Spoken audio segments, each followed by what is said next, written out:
I actually have a video to send you of me and Grace when we were in Manchester. Oh yeah, how was that? Oh my God, so good. So good. I love her. Love her to bits. But we were sitting having a chat and eating our little croissants, and I just turned to her and I was like, Grace, what do you get when you piss off your mother's sister? And she's like, what? I was like, a croissant. Like, held up my croissant. This week is going to be hectic. It's Tradfest here in Belfast, which is just a week of like musicians from all over the country have come up to Belfast. Like, I'm going to a concert tonight. I'm better connected than I thought I was. Fuck me. I got a message the other day from a family member of a band that's playing tonight, and he was like, do you want me to put you on the door for their concert? And I was like, yes, please. So I'm on the door amazing. +1. I'm like, fuck. And this is a connection from New Zealand. Like, isn't it interesting how those people pop back into your life? Like, I had a stage manager the other day who turned up on a gig and she was from Melbourne and she knew a bunch of the same people. I was like, and she'd been here a month and a half, and I was like, oh, okay then. Let me just like pop on in. So we had this massive chat and we had like all of these mutual connections from people back in Melbourne. And I was like, oh, this is lovely. At the London gig, there a fellow Kiwi that I worked with in Christchurch in late 2020 came to the gig, and then the photographer was a Kiwi who was actually just in London on holiday, and he knows my friend Jono that stayed with me a couple of weeks ago, and he knows my friend Caitlin who stayed with me up until yesterday. So it's just like the world is so small. Yeah, it's tiny. Beautiful though. No, it's totally tiny. Oh, also, yeah, did you ever message Anna Lapwood? I did. Nothing? I'm just assuming that I got sucked into the world. Yeah. That she I'll reach out to her again when I'm back at the hall. She was super lovely about it, actually. No. She popped into the office and I was like, have you ever played Irish music with an organ? She's like, no, and I've never even heard of that, actually. Why? I was like, so I have this idea. She's like, honestly, if I had time, like, I'd do that. That sounds really cool. But if you drop me a message, I'll give you some other people to work on that with. But she was like, no, I've never, ever heard organ in anything even remotely close to Irish. I guess you only really hear organ like traditionally in orchestras. Mm-hmm. So yeah, I think that's totally something worth following up on. So I'll send her a little DM. It would be sick. And did you see her concert that went gangbusters in Germany? I did. I've been seeing like little videos, Yeah, where she like assumed she could do like one free concert and it turned into being two, and they didn't get everybody in. It was like 9,000 people turned up and they expected maybe 2,000, not even. And she had this it was a massive issue. And all of a sudden they needed like crowd control and like all of this stuff like went down just for her to play the organ. Like not even anyone else, just her and her organ in Germany, just chilling out. Wow. Fucking insane. See, that gives me so much hope. And like, honestly, like this last couple of weeks here I've met a few more creatives that I'm going to collaborate with. So there's a guitarist. Yeah. And there is so much need for more music. There is so much need for creatives that fucking love what they're doing. Yeah. There is so much need for it. And hosting my workshop as well, all of it, I feel like everything that I'm doing right now and the space that I found myself in has like everything's just perfectly aligned for me to feel the way that I am now and feel so driven to really fucking make something happen. Yeah, I'm the same.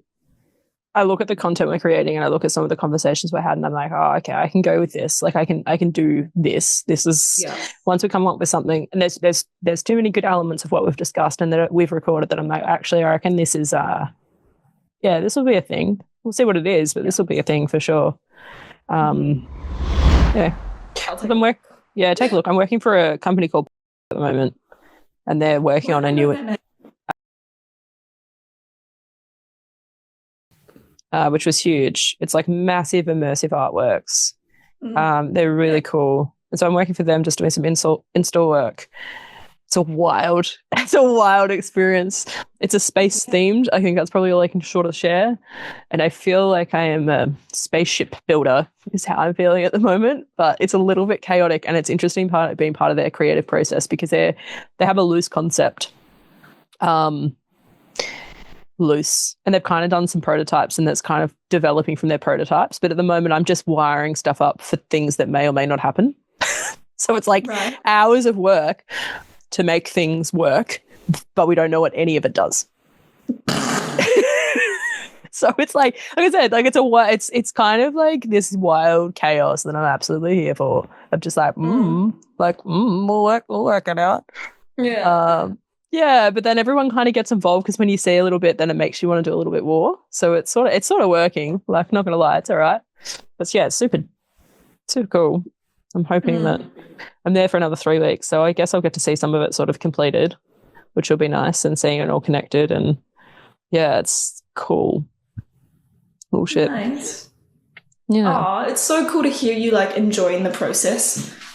Well, I don't have any other option, really. Just gotta embrace the chaos and hope for the best. You know? That has been genuinely like what I've been saying so much of lately. I'm like, I love my chaos. Yeah. I actually like, and it's a combination of my chaos and the chaos of the industry that I've chosen to participate in, and just the general chaos of moving to the other side of the world and suddenly just being very immersed in a scene here, and then just my own chaos. Oh, yeah. Just leaning into all of it. And it's beautiful. I don't know, are you into energetic readings and tarot cards and all that kind of stuff? Not at all, Shim. I am the wrong person. I don't do yoga, Pilates, or anything that might be spiritual. Okay. Well, I love that shit. All right. Well, I will listen with bated breath. But I've just been getting a lot of things popping up recently that are kind of just reaffirming that I'm in the right place, which is really nice. I don't know if I'm quite in the right place. It's hard because I like practical life things yesterday of like, how do I afford to live? And like, I now have a mortgage, which I haven't had before. And it's like, okay, what does this like actually financially look like? And like, what's viable? And like, how many hours do I have to get through? And like, okay, cool. And like seriously hustling for freelance work. It's really hard. And I'm like, okay, cool. And then like invoicing and like all the other stuff you've got to do as a freelancer. It's like, okay. So it feels better than it ever has before because I've got my freedom and flexibility back. I think that's a big thing. Like I'm doing 9 to 5, doing in-store work for 3 weeks in a creative space. And I'd much rather be doing that actually than a lot of other things. Like it's better than doing maintenance or like, you know, crappy factory prep or whatever, which I can do, but I prefer not to be doing. Yeah. And as much as it's just in-store work, it's weird in-store work that doesn't really have an outcome yet, and that's great. Yeah. And I think like the joy of doing that kind of stuff is that you still have to create a system.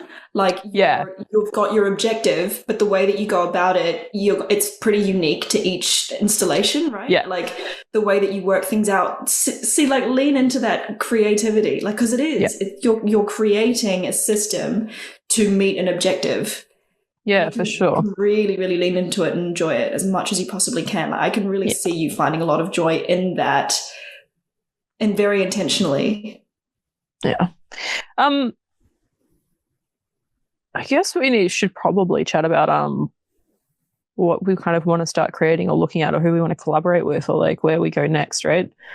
Yeah. I guess I hadn't thought about it much other than I'm on it. Like, I haven't really thought about it much. I was like, oh, I don't know what we do next.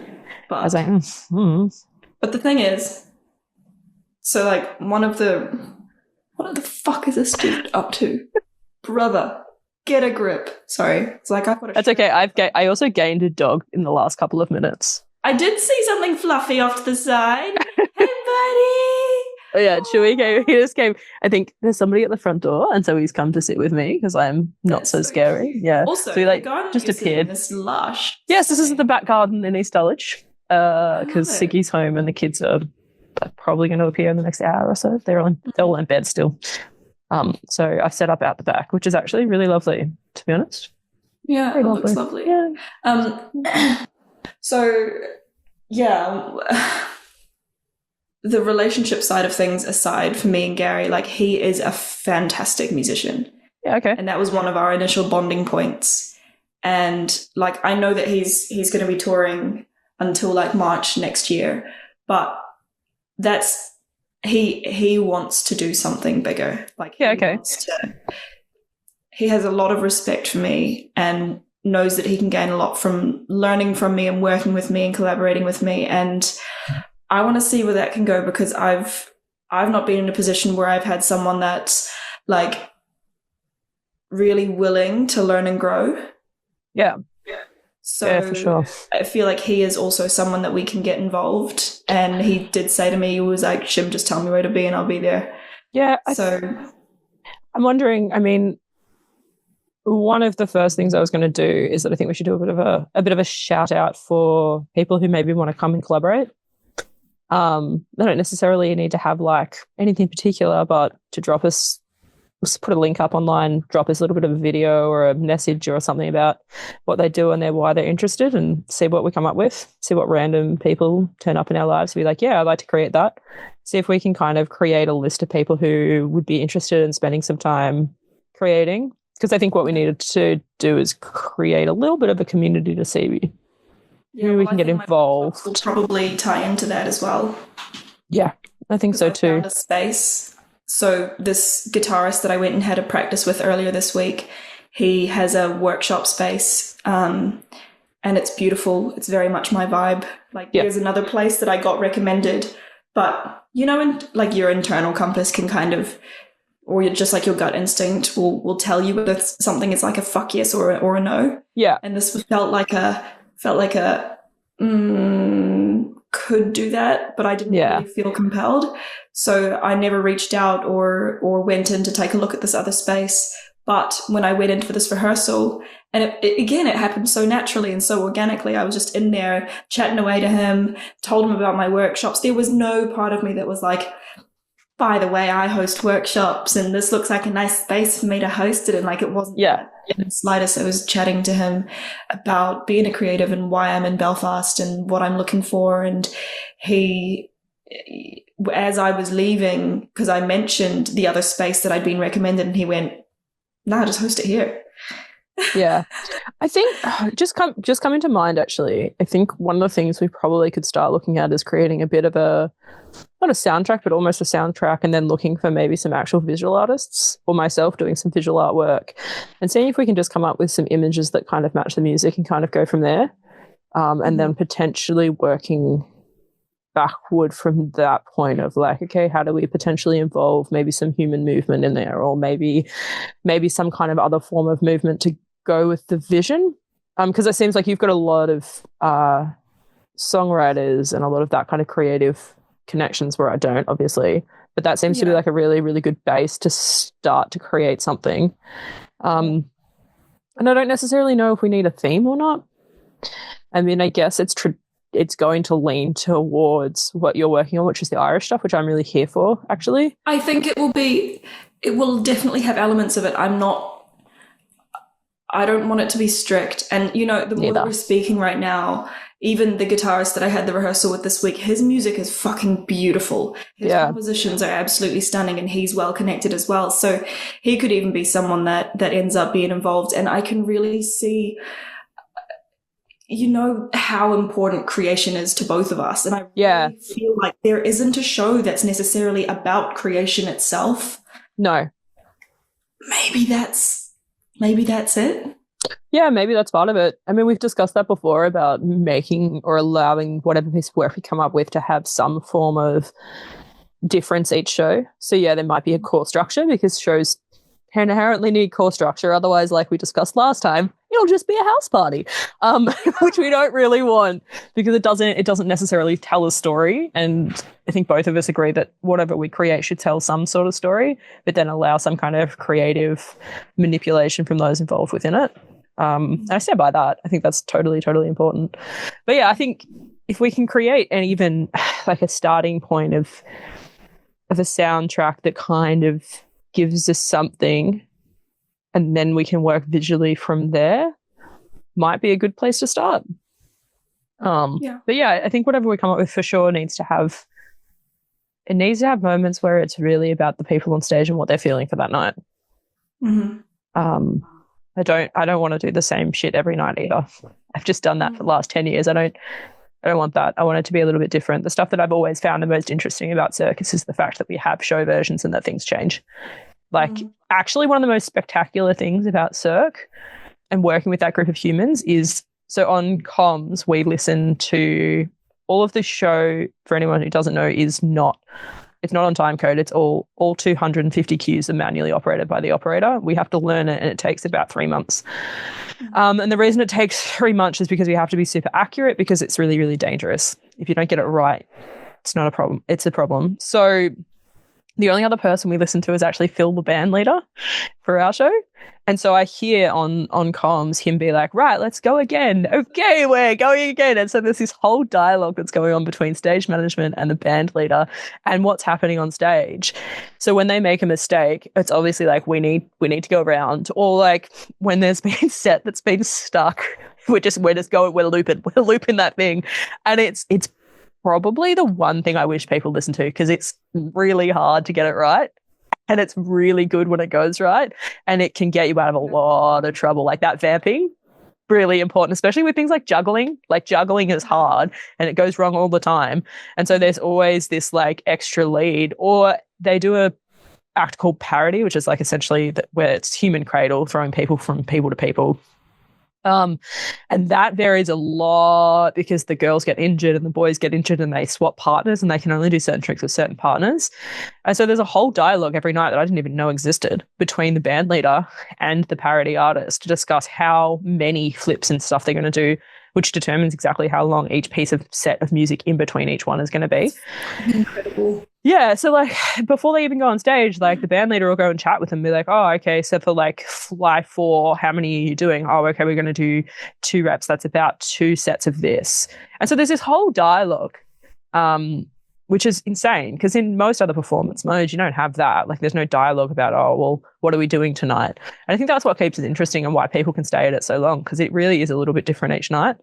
And I would like to draw on that, and if not, have a little bit even more to it, to be like, right, how are we going? I'm having little ideas popping through now, like with the whole like telling a story but it not being rigid and all of that. I feel like what I'm really seeing is having it be centered around a character and showing different chapters of their life, not necessarily in any chronological order or any order that makes sense, but it could be like a realization that they had as a kid, or an event that really shifted things as a kid, and have that be a scene, and then have like, I don't know, something from them being old, or something from them being in their youth, something from them when they found love, something from them when they were heartbroken, just like moments that it will be up to audience interpretation to take something away from it.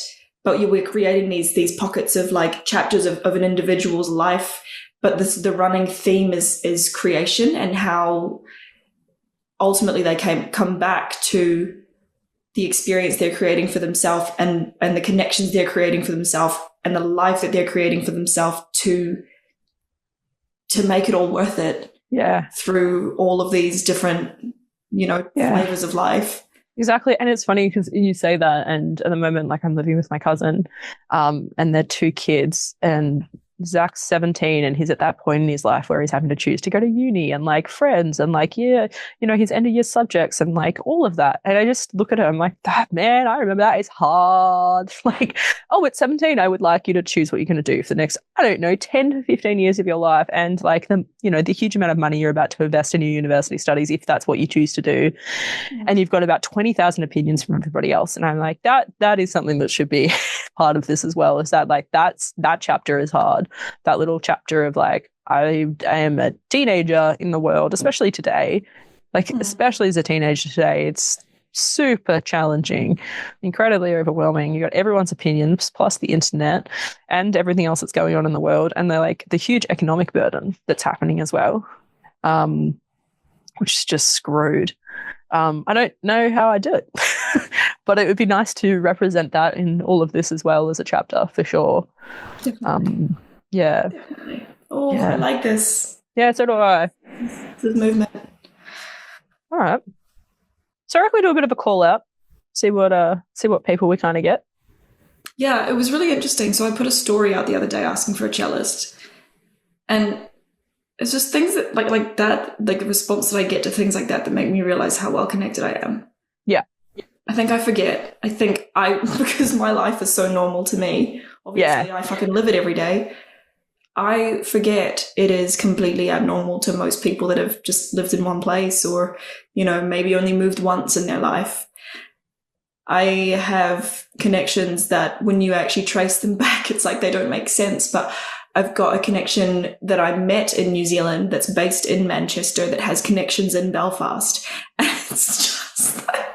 Yeah, it's mad.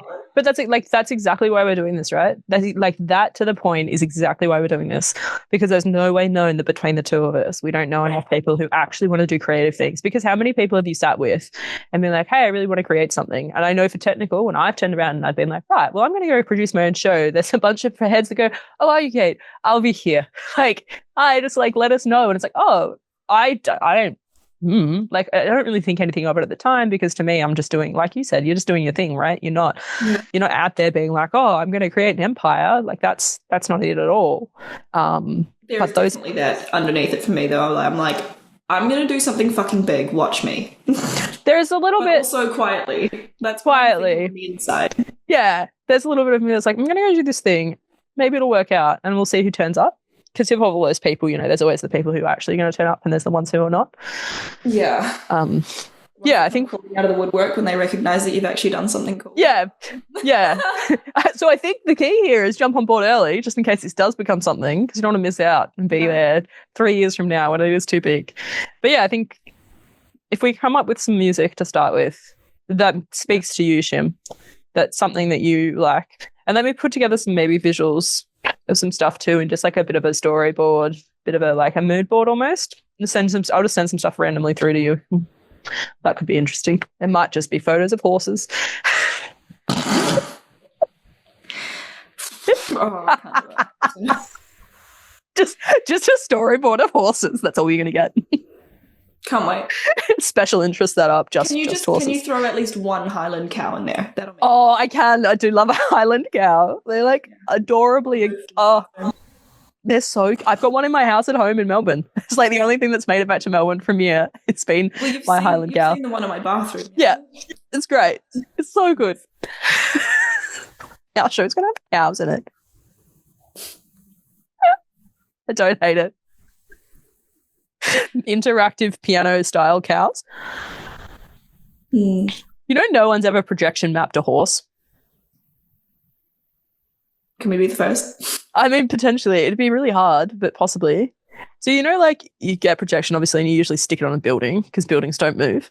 You can get interactive projection, and they do it where it moves, it follows an object. It is really, really, really challenging, but no one's ever done that. They've never tried to follow a animal well. There's been attempts. They've never been super successful. Some stuff in Dubai. I think those guys, Dragonian, that tried it unsuccessfully. Yeah. There's a lot to be said about visual arts too. It's also in terms of the visuals of it, something that's actually really easy to tour and something that's really actually easy to replicate is sort of what I want to look towards too in terms of technology. Music is easy enough to replicate almost in any space. It's super flexible, it's super tourable. It's super, you can adjust it within reason. But trying to find a visual aspect here that we can scale but still has a really big impact, I think is super important. I'm interested in workshopping that when we decide what that might look like, whether it's dance, whether it's projection, whether it's LED background, whether it's a combination of both, whether it's a circus performer, whatever that is. I'll be interested to see what comes across the table. Mm. Yeah. There's definitely room there for something different, something special. Mm-hmm. There's so much room for so many things. It's really interesting. I've been received so well lately. I think the week before you arrived, obviously, I had that little meltdown week. Since then, something's just clicked where I just don't give a fuck anymore. The judgment side of things, I realize it was me just getting in my own head about how people are perceiving me, and I actually don't have nearly as much to worry about as I thought. Yeah. In terms of judgment, the people, it's so funny. There were specific people that popped into my head that didn't even realize I was really concerned about being judged by them. But last night, one of those people, I played a gig with him, And he said to me about one of the videos that I posted, and he was like, "You're a fucking animal on the fiddle." Like, and there was a part of me that was really feeling like I wasn't good enough, or that like my skill set was so different to what they need here that I was going to be pushed to the side and not valued. And that's all come from me. That's my own internalized stupid bullshit. And the fact that like in the last 5 weeks, I've really gotten out of my own way. And now, because I'm not looking for that validation, I'm receiving all of it. It's interesting too, because I think your environment's so important, and you found an environment that fosters and nurtures you. And that is 3/4 of the battle. Like, it really is, because you can be the most incredible at your job or whatever you're doing. But if you're not in an environment that wants to be part of it, you kind of wasted that. And I was chatting with somebody, a friend of ours the other night, and she just said, you know, she struggled in her previous job at a bank for 2 years, and she moved over to the new one. And she's like, the best thing since sliced bread. And to her, nothing's changed, right? She's still doing everything that she's always done. But her environment changed, and those people really appreciate her. And it's the difference between coming home every day and being happy and just being defeated. It's like super important just to be in the right environment. Sometimes that environment's just not right. And I'm so glad you finally found one that is absolutely correct for you and what you're doing right now. And when I even said this last night to my friend that was dropping me home after our gig, like a year ago, I would not have fathomed where I am now. I would not have fathomed that I live in a house that I'm furnishing and that I live in one place. And Belfast of all places, you know? Yeah. Belfast was not on my radar this time last year. It was December that Jordan planted the idea in my head, and then I booked the flight in January, moved over in March, and now it's like like I didn't pick this, but I was moved here. Like I was, you know, it was beyond me. It was beyond me. There was something here for me, and that's why I got pulled over here. But it was not a conscious effort on my part to make a life here work. I arrived in, I did everything that was necessary, and it's just working. Yeah, and that's what I mean. Environment is everything. Timing and environment, like it can mean a lot. And it's hard. Change is really hard, especially when you're stuck in something because you think it's the right thing and you're pushing against something. You're like, yeah, if I just push, and you know what? Sometimes it's actually right to be like, no, this actually isn't working for me. And it's really hard, I think, for me, like that experience at Cirque where I was like, you know what, actually, I just don't fit here. And learning to be okay with that and then be able to walk away is incredibly difficult, especially when you think it's going to be everything and it should be. It's really hard. It's really hard to like let go of something you think should work.